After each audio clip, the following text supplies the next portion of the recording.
This is Entrepreneur Radio, maximizing your personal and business results by leading with your heart. With your host, Terri Levine. Listen every week as Terri tackles the topics that will help you become a successful heart-centered entrepreneur.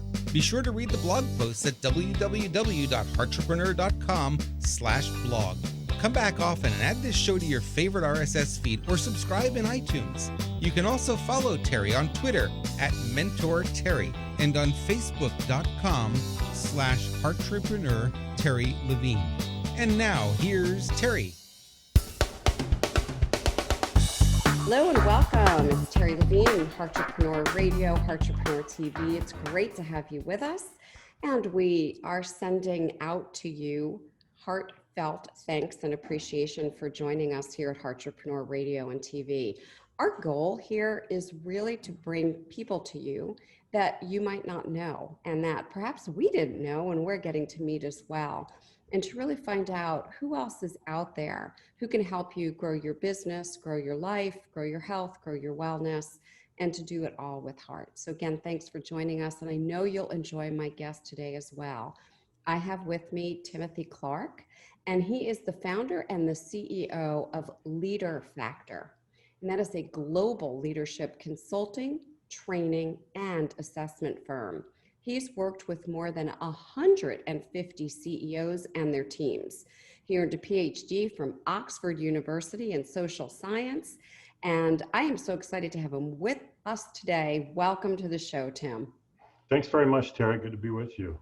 Yeah, I'm excited to have you. So before we get to where you are in life and business today, tell us a little bit about your journey and how you decided to get into global leadership. How did that all come to be?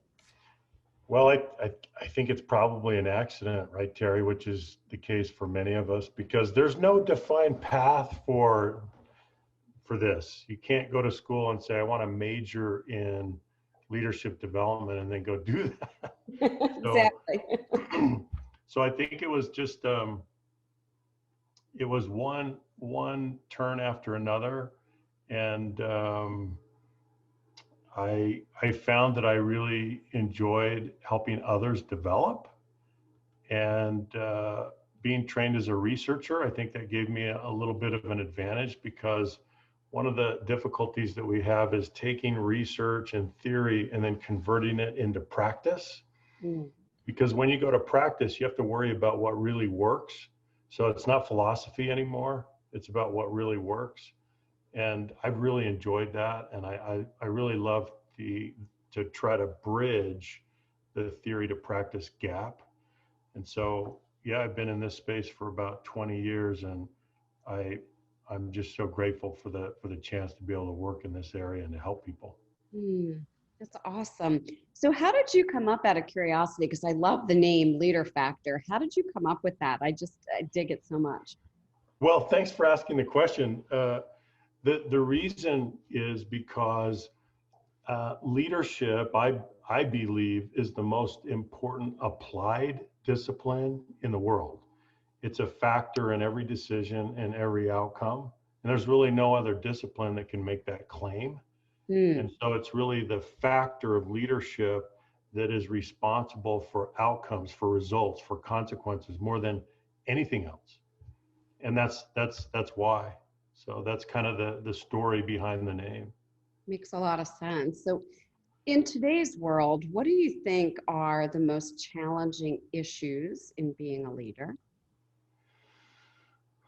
I think most challenging is to be able to engage the hearts, the hands, and the head of people. And often in organizations, what we see is that we have their hands out of compliance, we have some of their head, and oftentimes we have none of their heart. And really, this speaks to the title of your program, Terri, right? Entrepreneur. So it really is about engaging the head, the heart, and the hands. You've got to get all three. And what that means is that people are willingly releasing their discretionary efforts. They want to be there. They want to contribute. They want to make a difference. They want to work together. That's where we've got to get to with leadership, and it's not an easy thing to do in the current environment. Yeah, that's definitely true. I definitely agree with you. Many years ago, Tim, I wrote a book. It's called Stop Managing, Start Coaching. And I talked about the fact that, you can manage things, you can manage behaviors, can't manage human beings. And I think there's a big distinction also between management and managing and leadership. Would you agree? And if so, would you define that? Yes. So I would for sure. We lead people, we manage resources. Well, It's a fundamental distinction. Yeah. That there are different, I mean, these two disciplines, they bleed into each other, but they're different in focus and thrust. Leaders have to disturb things. Managers preserve things. Ooh, that's a very And so there's some really interesting distinctions between the two disciplines. As a leader, though, you have to become a student of both disciplines. You can't say I want to lead and not manage. You have to be able to do both. Mm-hmm. But if you're managing and not leading, then that's a problem, because we have to lead people, and so that would be a distinction that I would make. I like that a lot. And I'm curious, does coaching fit in at all in what you do at the LeaderFactor? It is. So we have a practice devoted to coaching and accountability. Beautiful. And we think of coaching on a continuum. So if you just think of a horizontal line that runs so the coaching continuum at one pole is telling, and at the other pole is asking. Now, of course, an effective coach uses the entire coaching continuum, but the chronic problem that we've had is that many leaders and managers are stuck at the telling end. Yeah. So they tell, and they've got to shift to the ask end, because the telling end breeds dependency and learned helplessness. And it's a major problem. This is the old Imperial notion, or the Imperial model of leadership, where the leader is the repository of all answers. Yes. And eventually you're just holding your people back. You're stunting their growth. So coaching really needs to shift to an inquiry-based model. I agree with you. When I was CEO of a national healthcare company, I put a sign on my door after a while, and it said, problem-free zone, do not knock, do not enter, go solve your problem. And at first I could just hear the footsteps come up to my door, and people would stop, and then they'd turn away, and then they'd walk away. And I left it up there for about 3 months and literally trained my people that it wasn't coming to me to fight their fires every 2 minutes. It was for them to ask themselves questions, to think, well, do I have an answer? Can I create a solution? And it was really interesting, because by the end of the day, nobody had questions for me after I got them in this pattern. However, they were used to coming to me and having me solve everything, until I realized I was not empowering them actually at all. It was not healthy. So I really agree. And I also agree with the coaching model. I'm really big on teaching people to deeply tune in, to connect, to listen, and to also ask powerful coaching questions. So it sounds like we have some similarities, yes? Yes, I think so. Coaching, the way that I look at coaching is that you have two primary purposes. One is you need to transfer ownership. So ownership needs to lie with the individuals that you're coaching, not with you. Good. So number one, transfer ownership. Number two, transfer critical thinking, the responsibility for critical thinking. Those are the two primary objectives in coaching. If you don't accomplish those two, then you cannot create any leverage in your role as a leader. And it means that you really don't understand leadership, because leadership is the organizational application of leverage. You've got to become a force multiplier. You don't want to create dependency where people are coming to you for everything. In that case, you have no leverage. Right. So transfer ownership, transfer critical thinking. Beautiful. Thank you. And I love that we're very aligned in the whole heart concept and entrepreneur. One of the things that's on my mind and I've been excited to talk to you about is I've been reading lots and lots of articles. I've also written a couple of papers on this myself about disengaged workers. And, they show up and they're not really engaged. They're not truly productive. Sometimes they don't even really want to be there. They call out sick a lot. They get injured on the job a lot. Can you speak to disengaged workers, and is that a chronic problem? And if so, any ideas? Well, it is chronic, and the reason that we know that is that we conduct surveys, right, annually, and we do this globally. So there are a number of surveys that you can look to, and on average, only 15 to 20% year after year after year are highly engaged. And these are cross-national studies. And so we know that we have a chronic problem. And so then we ask the question, well, what are the drivers of engagement? We've been studying this for years and years.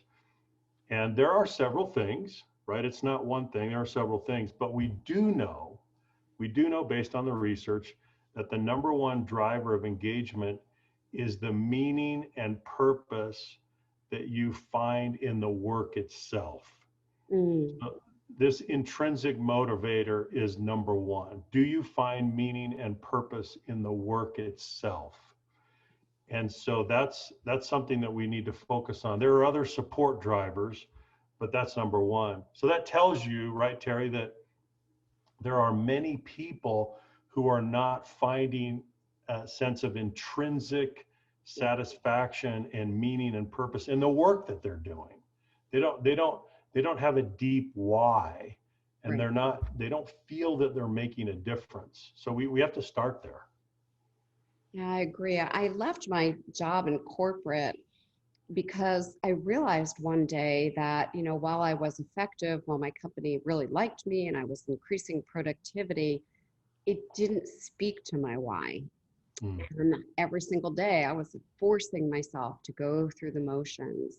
And then I really understood and took time to process what was most important to me and what my why was.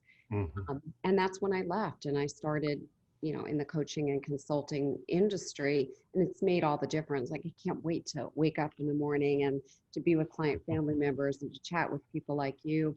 And that makes a difference, that nobody has to push me or force me. I'm automatically wanting to show up and be engaged. Yeah. Yeah. Yeah. Totally relate to that. Before we go on, I want you to make sure that we tell people the best way to reach you and who is ideal client for you. Well, sure. So we would invite anyone that's interested to visit our website at leaderfactor.com, or you can follow me on LinkedIn or Twitter at Timothy R. Clark. No, we'd welcome anyone that would like to reach out. Fantastic. Thank you. And you have a book that I'm aware of, The 4 Stages of Psychological Safety, Defining the Path to Inclusion and Innovation. That's actually a great, great title. Would you tell us a little about the book? Sure. Yeah, the book is about the concept of psychological safety, which that concept has been around since 1965.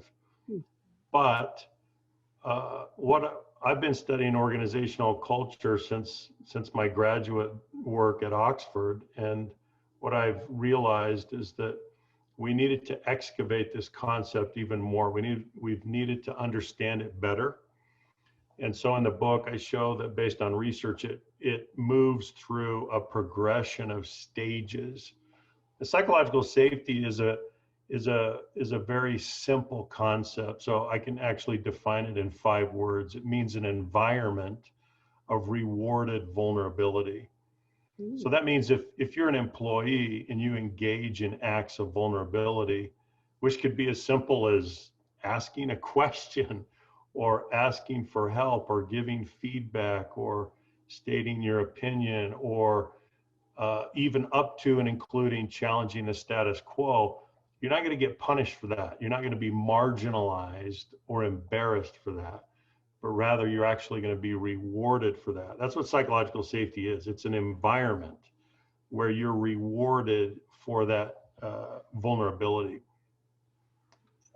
And what we find is that in organizations today, as millennials are pouring into the workforce, they actually expect psychological safety as a term of employment.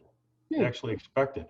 And if they don't find it, then they're just bouncing. They're just saying, they'll call timeout and say, look, I don't know what you guys are doing here, but I signed up to learn and grow and make a difference.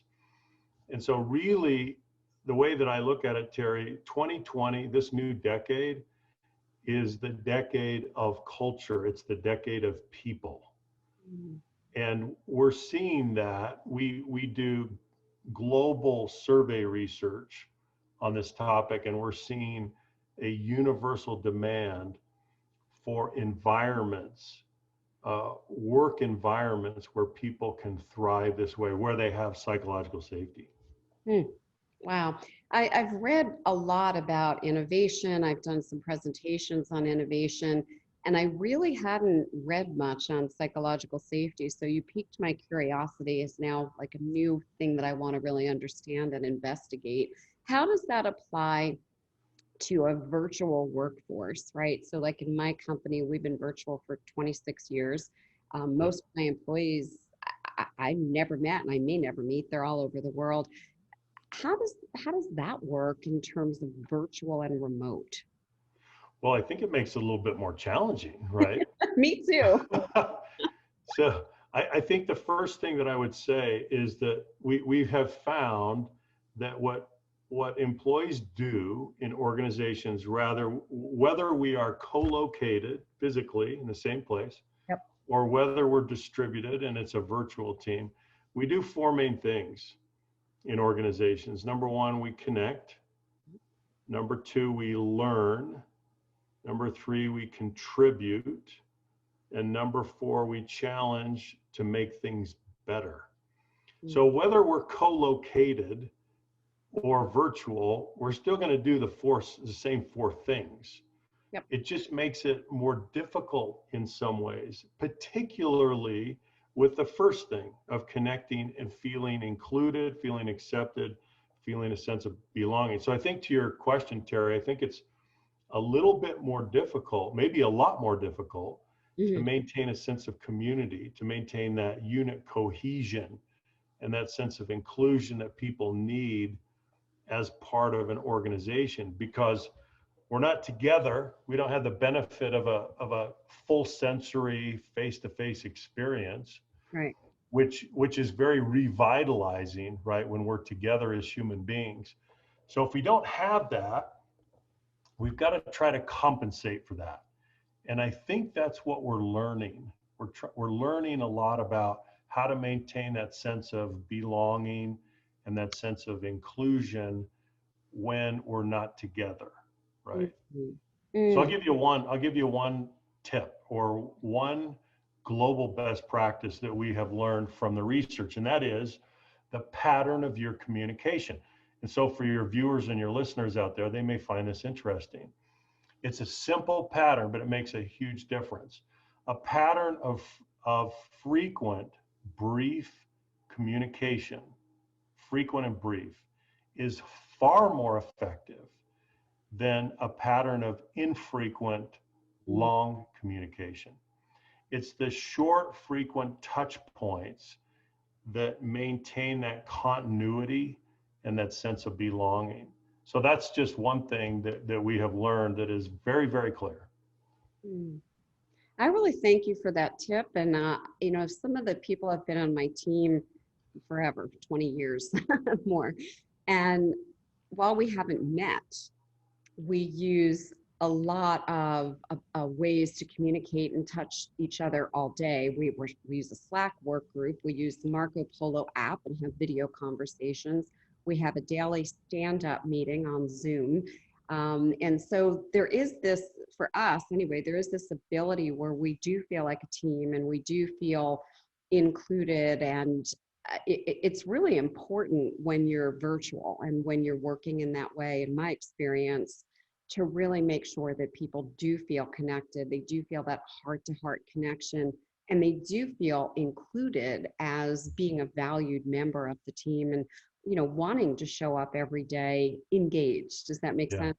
Yeah. Oh, yeah. Great. Yeah, So in the last couple of minutes, since time goes so fast, tell people again where to connect, and tell them how will they know if they're ideal and the type of company that you might be able to work with and help, Tim. Sure. Well, again, our website is leaderfactor.com, and we work across industry and across sector. So we work in healthcare and technology and financial services and manufacturing. We work across the board. And I think it's in doing that we can see patterns, because we're really in the pattern recognition business. That's what we do. We figure out what works, what's effective for people. And we learn that as we cross-pollinate across industries and across sectors. And I think that's the beautiful thing about the work that we do. Brilliant. Wonderful. It has really been a pleasure having you. You've actually got me thinking, and now I'm going to do a little bit more research and investigation. So I love having conversations like this, where I also learn along with our viewers and our listeners, and then I get inspired to take some action. So as a reminder to the viewers and the listeners, it's not just about listening to what Tim had to say and watching Tim. It's now, what action do you take? What benefit have you gotten, and what inspired action can you take? So Tim, thank you so much for being here today at Entrepreneur Radio and TV. Oh, it's a real pleasure, Terri. Thanks for having me. It's been a joy. And then to the viewers, to the listeners, do what I'm going to do. Check out LeaderFactor. I really am very impressed with our conversation, with Tim's way of thinking, and I know it's very aligned with the Entrepreneur philosophy. So I really recommend that you do that. One other thing that we have for all of our viewers and all of our listeners, and those of you who read our blog posts, join our community. We have about 5,300 entrepreneurs just like you, and that is over with our Facebook family, which is very different than any other Facebook group you've probably ever joined. Once a week, there are trainings in there. There's web classes held there. It's value, it's content. The file sections have so many valuable resources. So it's not your typical Facebook group, believe me. And you can join us on Facebook at Entrepreneurs with Terri Levine, Entrepreneurs with Terri Levine. You can come on in, introduce yourself, and hopefully Tim will join us also and be part of the conversation. So again, check out LeaderFactor. Thank you for joining us. And if you are watching or listening on a service that is subscribable, we ask that you go ahead and subscribe so you do not miss any episodes. And it's been wonderful having you here today with me and with my friend, Timothy, and we will see you soon here at Entrepreneur Radio and TV. Bye now. You've been listening to Entrepreneur Radio, maximizing your personal and business results by leading with your heart, with your host, Terri Levine. This show is produced every week for your enjoyment and education. To make sure you never miss a single show, add us to your favorite RSS feed or subscribe in iTunes. You can also read Terri's latest blog posts at www.entrepreneur.com/blog, or follow Terri on Twitter at MentorTerri, and on Facebook.com/Entrepreneur Terri Levine. Your questions and comments are always welcome and appreciated. Send them to Terri on either Facebook or Twitter. Thank you for listening.